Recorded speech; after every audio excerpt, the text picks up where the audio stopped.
Hello everyone, welcome back to my channel general studies by Jyoti Jona. हम पढ़ रहे हैं part third of the Indian constitution.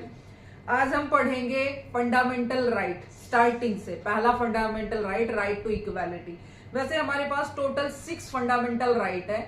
Right to equality, right to freedom, right against exploitation, right to freedom of religion, educational and cultural rights, right to constitutional remedies. तो ये हमारे पास 6 fundamental rights है। उनमें से हम पहला पढ़ेंगे, कौन सा है? Right to equality. अब है article number 14, right to equality. Equality की बात आती है तो ये है बराबरी का आर्टिकल। तो इसे कहते हैं हम समानता का अधिकार भी कहते हैं। अब कानून की नजर में, कॉन्स्टिट्यूशन की नजर में सभी लोग बराबर हैं, तो उन्हें क्या राइट्स दिए गए हैं? Equality before law and equal protection of law. Equality before law का मतलब है कि जो हमारा कानून है, कानून के समक्ष, यानी कि हमारे संविधान के समक्ष, उसके जो लॉ बने हुए, लॉ के समक्ष सभी लोग बराबर हैं। Equality before law, equal protection of law.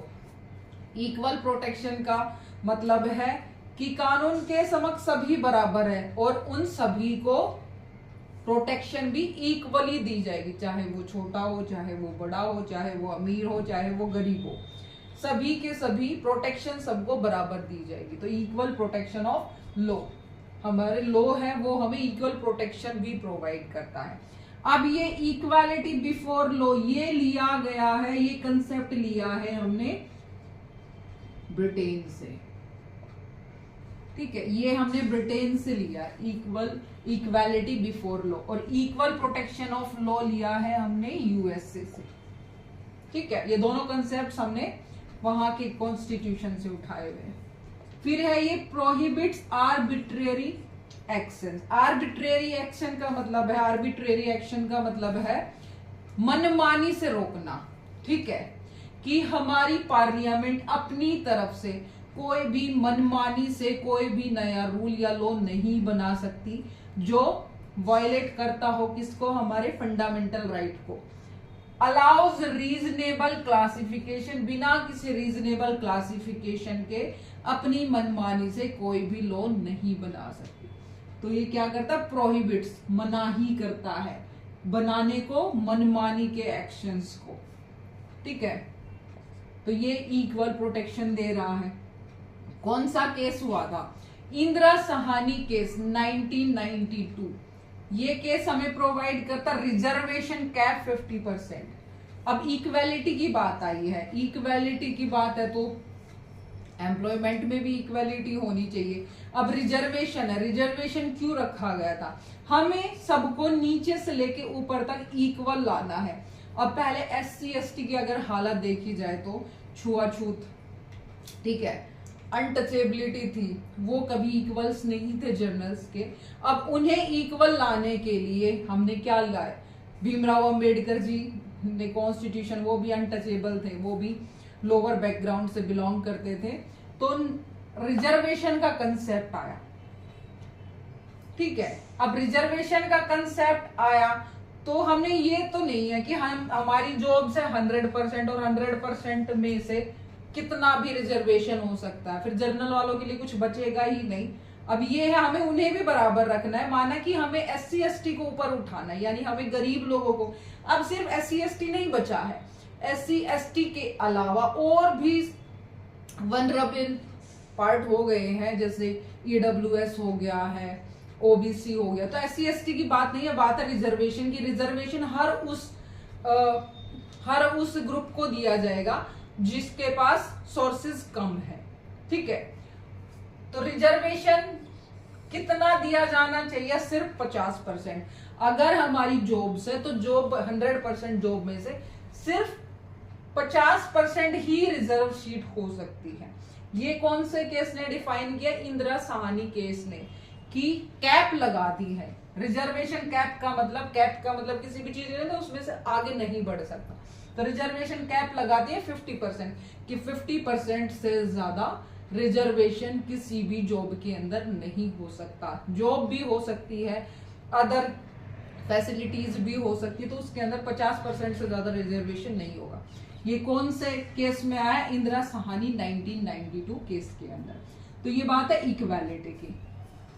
तो आर्टिकल 14 के अंदर क्या है? Equality before law and equal protection of law. अब आता है आर्टिकल 15, प्रोहिबिशन ऑफ डिस्क्रिमिनेशन। ठीक है, अब किसी के साथ भी डिस्क्रिमिनेट नहीं किया जा सकता किसी को भी कि भाई कि कौन से ग्राउंड पर डिस्क्रिमिनेशन, मतलब अलग नहीं किया जा सकता उसका। कौन से ग्राउंड होने चाहिए? No discrimination on ground religion. ठीक है, कि मैं हिंदू हूं, तू मुसलमान है, तू सिख है, तू ईसाई है, तो इस बेस पर हम उसे डिस्क्रिमिनेट नहीं कर सकते। अगर हमारे कंट्री है, हमारी गवर्नमेंट है, हमारा स्टेट है, तो वो सबको इक्वल नजर से देख रहा है बाय लॉ। ठीक है, इक्वालिटी बिफोर लॉ, वो सबको एक नजर से देख रहा है, तो उसके लिए सारे धर्म बराबर है, सारी कास्ट बराबर है, सारे काले गोरे सब बराबर है, लड़की हो चाहे लड़का हो, चाहे ट्रांसजेंडर हो। ठीक है, एलजीबीटीक्यू का कंसेप्ट भी हमारे कॉन्स्टिट्यूशन के अंदर मेंशन है, तो उसके लिए भी एक अलग से एक्ट है। प्लेस ऑफ बर्थ, चाहे उसका जन्म कहीं भी हो, बिहार में हुआ हो, चाहे यूपी में हुआ हो, कहीं भी हुआ हो, तो कानून की नजर में इंडिया का पार्ट है, यानी स्टेट का पार्ट है, तो वो सारे के सारे इक्वल है, तो उन्हें डिस्क्रिमिनेट नहीं किया जा सकता किसी भी ग्राउंड पर। तो state can make special provisions. अब स्टेट के पास पावर है, स्टेट की बात आई है, यानी कि गवर्नमेंट की। गवर्नमेंट के पास पावर है to make the provisions for SC, ST, OBC, EWS भी लिखा, EWS economically weaker section. Economically weaker section किसी भी कास्ट में हो सकता है, किसी भी धर्म में हो सकता है। ठीक है, तो इकोनॉमिकली वीकर सेक्शन नया कंसेप्ट था। वुमेन्स भी हो सकती है और चिल्ड्रन। तो SC, ST, OBC, EWS, women and children, इनके लिए हमारा स्टेट यानी हमारी गवर्नमेंट कोई भी नए प्रोविजंस ला सकती है इन्हें इक्वल लाने के लिए। अब जैसे वुमेन की बात है, आप सोचोगे वुमेन्स तो इक्वल है। वुमेन्स इक्वल किस लिए नहीं है? क्योंकि उनके पास सोर्सेज नहीं है। ठीक है, जॉब अपॉर्चुनिटीज उतनी नहीं है जितनी मेंस के पास है। चिल्ड्रन की बात आ जाए तो चिल्ड्रन के साथ जितना ज्यादा एट्रोसिटीज होती है वो शायद बच्चे बता भी नहीं पाते हैं और पता भी नहीं होता, तो उनके लिए भी नए रूल्स बन सकते हैं। चिल्ड्रन एक बहुत ही सॉफ्ट कॉर्नर आता है। अब आता है 103rd अमेंडमेंट। 103rd अमेंडमेंट क्या कहता है? 2019 के अंदर हुआ, जब हमारा इकोनॉमिकली वीकर सेक्शन ये रिजर्वेशन दिया गया कि 10% रिजर्वेशन हमारा किसको दिया जाना चाहिए? इकोनॉमिकली वीकर सेक्शन को, जो सच में गरीब है, जिन्हें हम अभी तक हम SC, ST को उठा रहे थे, SC को उठाया, ST को उठाया, अभी तक हमने दे दिया कास्ट के बेसिस पर रिजर्वेशन। लेकिन कास्ट, हर एक कास्ट के अंदर सारे के सारे अमीर नहीं होते, हर एक कास्ट के अंदर सारे के सारे गरीब नहीं होते। ऐसे ही फॉर एग्जाम्पल जाट, ठीक है, जाटों का कंसेप्ट है, देखने में लगता है जाटों के पास बहुत सारा पैसा होता है। ठीक है, जरा रिजर्वेशन EWS मेनली कंसेप्ट यहीं से उठा था कि जाट है, जाट बोल देते हैं जमींदार है, उनके पास जमीन है, लेकिन हर एक जाट ऐसा नहीं है जिसके पास जमीन हो। ठीक है, जाट गरीब भी हो सकता है। तो अगर कोई जाट गरीब भी है, ठीक है, लोअर बैकग्राउंड से बिलोंग कर सकता है, तो वो अपना EWS सर्टिफिकेट बनवा सकता है अपनी इनकम सोर्सेज दिखा के। तो इकोनॉमिकली वीकर सेक्शन कास्ट की बात नहीं करता, ये बात करता है चाहे किसी भी धर्म के अंदर हो, चाहे किसी कास्ट के अंदर हो, वो इकोनॉमिकली वीकर सेक्शन में अपना रजिस्ट्रेशन करा सकता है, रिजर्वेशन ले सकता है। ठीक है, अब आता आर्टिकल 16। ठीक है, आर्टिकल 14 हो गया है right to equality, equality before law, equal protection of law. Article 15 कहता है प्रोहिबिशन ऑफ डिस्क्रिमिनेशन, कि डिस्क्रिमिनेट किया नहीं जा सकता किसी को भी। किसी भी के कौन से ग्राउंड्स पर, religion, caste, sex, race, place of birth, तो इनके बेसिस पे किसी को भी डिस्क्रिमिनेट नहीं किया जा सकता। Article 16 equality of opportunity in public employment, अगर सरकार कोई भी जॉब वैकेंसी निकालती है तो उस अपॉर्चुनिटी में भी सभी इक्वल रहेंगे, ठीक है, सभी अप्लाई कर सकते हैं, सिटीजन होना चाहिए इंडिया का। Equal opportunity in government job, government jobs के अंदर इक्वल अपॉर्चुनिटीज मिलेगी उन्हें। रिजर्वेशन फॉर, रिजर्वेशंस हो सकता है। अब इक्वल अपॉर्चुनिटी की बात आ गई है तो इक्वल अपॉर्चुनिटी, लेकिन ऑलरेडी बताया था कि अगर कोई वल्नरेबल सेक्शन है, माइनॉरिटीज है, तो उन्हें उठाने के लिए सरकार उनके लिए अलग से रूल बना सकती है, वो आर्टिकल 15 में आ चुका है। तो आर्टिकल 16 कहता है कि reservation for SC ST OBC EWS valid रहता है। बेशक वो इक्वालिटी ऑफ अपॉर्चुनिटी है, लेकिन फिर भी ये वैलिड रहेगा क्योंकि आर्टिकल 15 में ऑलरेडी आर्टिकल लिखा जा चुका है। पार्लियामेंट कैन प्रेस्क्राइब रेजिडेंस, अब parliament residence conditions for state services, अब जो पार्लियामेंट है किसी भी स्टेट सर्विस के लिए रेजिडेंस मेंशन कर सकती है, वहां का डोमिसाइल होना जरूरी। जैसे हरियाणा की जॉब्स है, अगर हरियाणा की जॉब है तो वहां के जब फॉर्म्स निकलेंगे तो ये कंडीशन भी हो सकती है कि कैंडिडेट हरियाणा का होना चाहिए, उसके पास हरियाणा का डोमिसाइल होना चाहिए। तो ये किसी भी स्टेट के अंदर हो सकता है। क्यों? क्योंकि अगर हरियाणा का कैंडिडेट वो चूज करते हैं, मस्ट हरियाणवी आनी चाहिए। जो ये लैंग्वेज का कंसेप्ट है वो इसलिए है कि जब तक उसे लैंग्वेज नहीं आएगी वो उनसे बात नहीं कर सकता, और बात के जो एक गैप हो जाता है, ठीक है, कम्युनिकेशन एक गैप है, वो एक प्रॉब्लम है। रेजिडेंशियल, अब वेस्ट बंगाल, अब ये लगा लो, वेस्ट बंगाल छोड़ो, केरला, केरला का कोई कैंडिडेट है, उसने अप्लाई कर दिया हरियाणा के अंदर, हरियाणा के अंदर अप्लाई कर दिया है।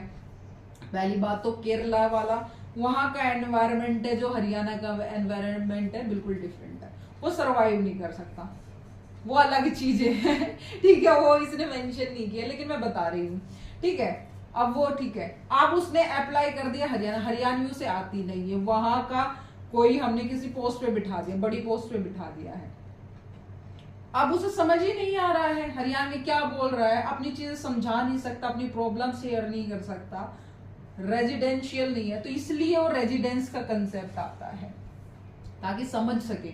अगर हरियाणा की जॉब है तो हरियाणा के कैंडिडेट को मिल जाए, एक तो सीधी सी बात है अपने स्टेट का एम्प्लॉयमेंट रेट बढ़ जाएगा, दूसरा क्या है समझने में आसानी हो जाएगी। तो ये कंडीशन है, parliament can prescribe residence condition, residence condition लगा सकते किसमें, स्टेट सर्विसेज में, ना कि सेंट्रल सर्विसेज, स्टेट सर्विसेज में। ओके, केस कौन सा है, इंदिरा साहनी केस। इंदिरा साहनी केस काफी बड़ा केस है, हर एक आर्टिकल के साथ ये डिफाइन होता जा रहा है, ठीक है। आर्टिकल 14 में उसने क्या किया था, रिजर्वेशन कैप लगाई थी 50% की। आर्टिकल 16 के अंदर 1992 creamy layer rule, creamy layer rule का मतलब है कि अमीरी सिर्फ अमीरों तक ना रहे, नीचे भी जाए, ठीक है।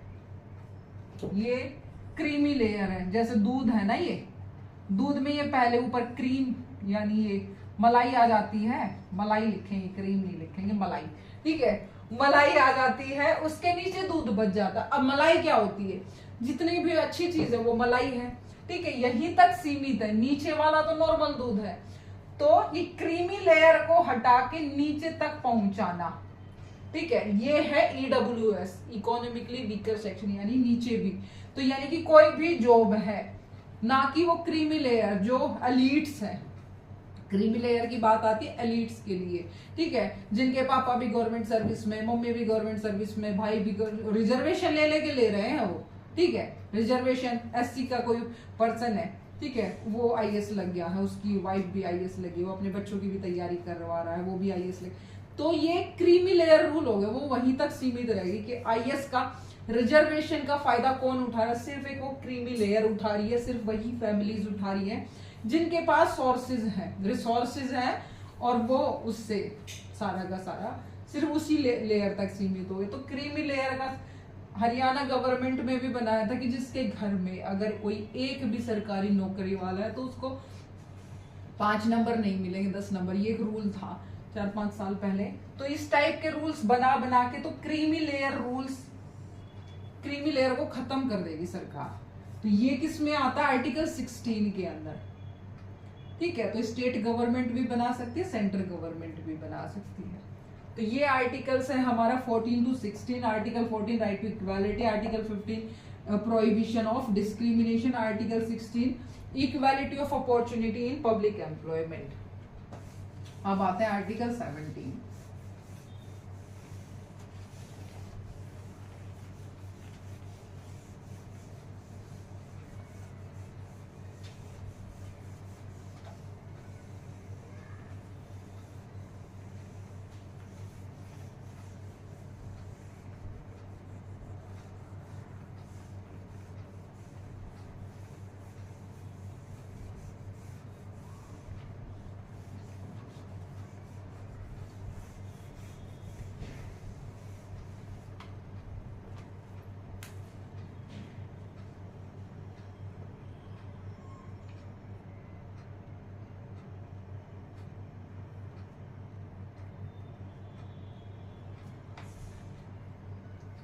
Article 17 abolition of untouchability.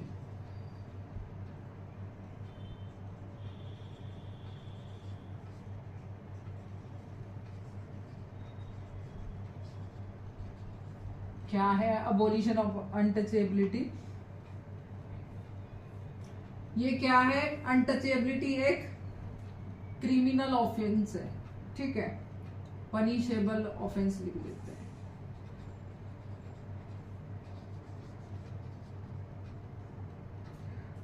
इसके एक्ट्स आए हैं civil right act,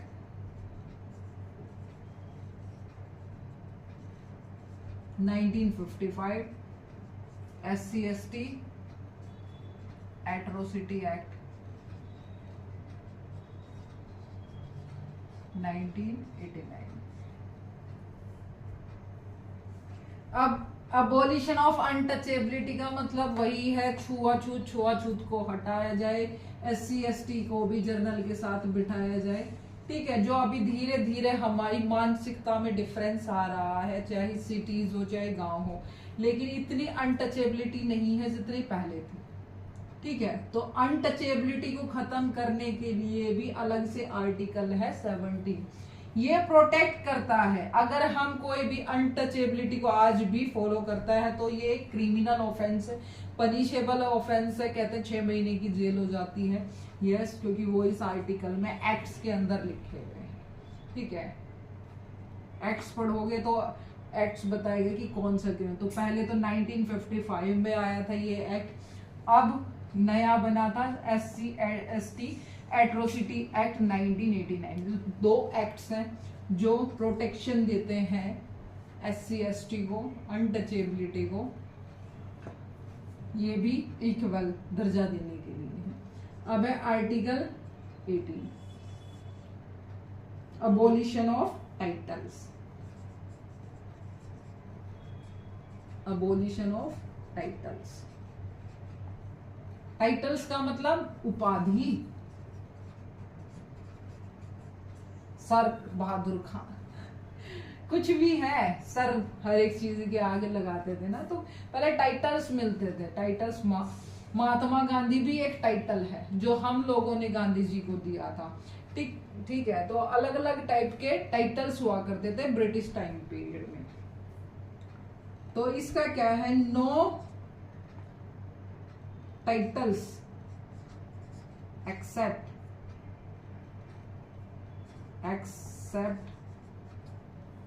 academics and military।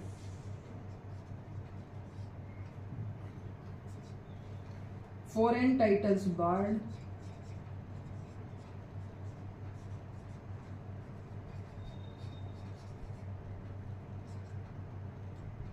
Bharat Ratna,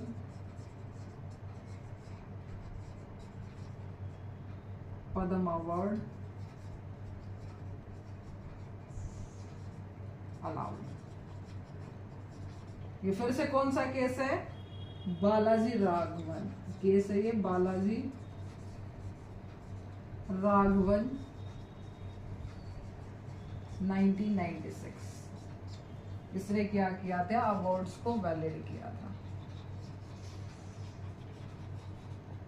ठीक है, अब सुनो, अबोलिशन ऑफ टाइटल्स। टाइटल्स को अबोलिश किया है, लेकिन कोई भी टाइटल किसी भी फील्ड में नहीं दिया जा सकता, सिर्फ एक एकेडमिक फील्ड में दिया जा सकता है।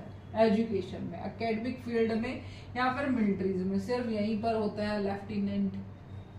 ठीक है, लेफ्टिनेंट हो गया, सूबेदार हो गया, तो ये टाइटल्स होते हैं। तो ये टाइटल सिर्फ मिलिट्री में दिए जा सकते हैं और एकेडमिक्स में दिए जा सकते हैं। Foreign titles barred. Foreign titles का मतलब है जब ब्रिटिश टाइम पीरियड था तो उसमें क्या था कि हमारे यहाँ लॉर्ड कहा जाता था, वहां के जो पार्लियामेंट्स के मेंबर्स थे, मिनिस्ट्रीज के हुआ करते थे, जो हेरिडिटरी चलते थे, उन्हें लॉर्ड भी कहते थे। ठीक है, पढ़ेंगे वो लॉर्ड। ठीक है, कोई लॉर्ड कॉर्नवालिस, ऐसे ही हमारे इंडियंस को भी जो सर्विस में आ गए उसे भी अलग अलग टाइटल्स दिए जा रहे हैं, किसी को कुछ कहा जा रहा है। हिस्ट्री में पढ़ेंगे किसने कौन सा टाइटल लौटा दिया है। ठीक है, शेरे पंजाब, इस टाइप से बहुत सारे टाइटल्स हैं। ठीक है, मैंने ऐसे ही बोल दिया शेरे पंजाब, अब मैं नहीं, मुझे याद नहीं है किसका क्या है। ठीक है, अभी हम भूल जाते हैं, कुछ देर के लिए हिस्ट्री को हम भूल जाते हैं। ठीक है, अब हम बात कर रहे हैं पॉलिटी की, भूल जाओ कि किसको क्या टाइटल है। तो भारत, अब बात हो रही है कि जो टाइटल्स फॉरेन कंट्रीज देती है तो वो टाइटल्स बंद है, टाइटल्स नहीं ले सकती। Bharat Ratna, Padma award allowed. अब कहोगे कि टाइटल्स भारत रत्न, ये भारत रत्न और पद्म अवार्ड, पद्म विभूषण, श्री, तो ये अवार्ड जो भी है ये एक सम्मान है। ठीक है, ये सम्मान है और इसे हम दे सकते हैं, लेकिन टाइटल्स नहीं दे सकते। ठीक है, तो ये वैलिड कौन से केस नहीं किया था? बालाजी राघवन 1996। ये केस और वर्डिक्ट आया कि जो अवार्ड है वो वैलिड है, वो एक सम्मान है, कोई टाइटल नहीं है। ठीक है, तो ये अब हमारी सरकार ने, कॉन्स्टिट्यूशन ने सभी लोग इक्वल कर दिए हैं 14 से लेके 18 तक। अब कोई भी ग्राउंड ऐसा नहीं बचा जिसके बेसिस पे कि भाई हाँ इक्वल नहीं है, अनइक्वलिटी हो, इक्वालिटी करती है, इनइक्वालिटी।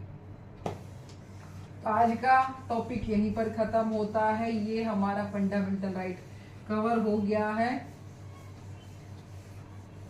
कौन सा? Right to equality. 6 है, 6 में से एक हो गया है। कल हम इससे नेक्स्ट आर्टिकल पढ़ेंगे, आर्टिकल नहीं, नए फंडामेंटल राइट पढ़ेंगे। फंडामेंटल राइट्स के अंदर 2 से 3 आर्टिकल्स होते हैं, जैसे इसमें 5 आर्टिकल्स थे। तो कुछ समझ में नहीं आया हो तो आप मुझे कमेंट कर सकते हैं, वैसे तो मैंने कवर कर दिया है। एक आर्टिकल्स हैं बेयर एक्ट।